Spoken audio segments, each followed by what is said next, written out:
Welcome to another episode of Bargain Saturdays, and this week I decided to take a look at Andy, the Talking Hedgehog. Arguably one of the worst films of 2019, if not the worst. And I realize there are a ton of bad movies made every year, and that is a really bold claim to make, that this movie about a talking hedgehog is the worst. But if it's not the worst, it's definitely a contender, because quite frankly, it is really, really boring. It's like Life is a Jungle. It's so boring that you probably aren't going to even be able to finish it unless, you have to watch it for, a review or something.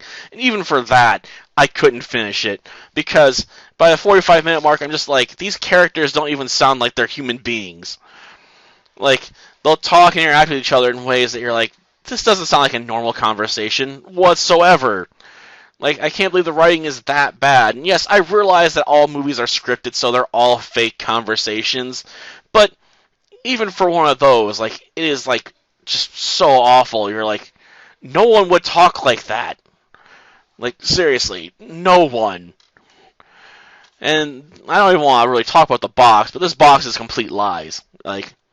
Yes, Dean Cain and Tara Reid are in this movie, so I suppose that's true, but at no point does Andy ride a horse, and that's half the reason I bought this movie. I wanted to see a hedgehog that could talk riding a talking horse. And did I get that? No. So this box is horse shit. And then there's the whole, quote here that's not attributed to anyone. I assume it comes from the director himself, because while there's magic involved in this story, it's definitely not a good time. So like I said, it's really, really boring. This doesn't feel like a film I'm holding in my hands. It feels like a torture device that's decided to disguise itself as a film. Ugh. As for the plot, it involves a little girl, running into Tara Reid, who's hiding in the bushes, as the BFF, best fairy friend, who then grants her a wish to allow, plants, animals, and birds to talk. That's pretty much the three groups that go with. I don't know why birds don't count as animals. I'm not going to question it because it's just a little kid making a dumb wish. Though, why these two, handymen, we need to get that talking hedgehog. I'm like, why do you need the talking hedgehog, in their house when all the birds, all the plants, and all the other animals can talk? Just grab something else that's willing to, open its fat gab for you, And then you definitely know it's a low-budget effort for multiple reasons. For one thing, they don't animate the lips on any of the animals, so they'll just talk and their mouths won't move. And they try to excuse it saying, well, a lot of people talk and they don't really say much. I'm like, well, I agree that that's a nice way to try and play it off. It just, hints at the fact that you don't have the money to pay for animating the lips to move.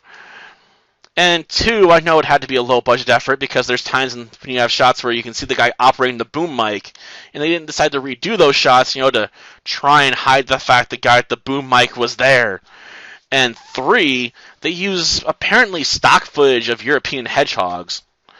Yes, they use stock footage of another hedgehog in place of Andy when he's doing some of the outside scenes.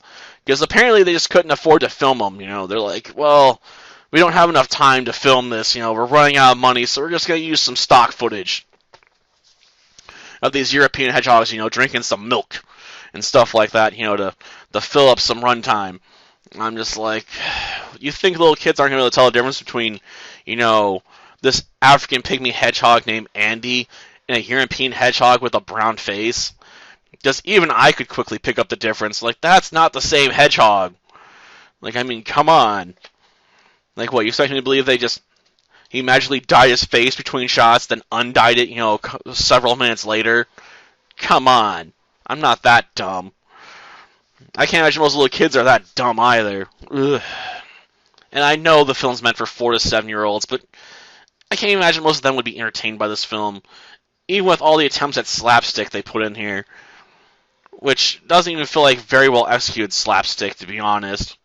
And then there's times where they'll reuse jokes, so I suppose it just adds to the list of reasons this was a low-budget effort, because they'll sometimes, rewind the film, then, have someone redo a scene, be like, oh, that's my favorite part.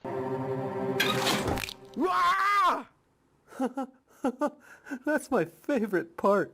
I love the look on the fat one's face when Bob sits on him. Whiskers, can we play it again? No! But come on, please. Oh, fine.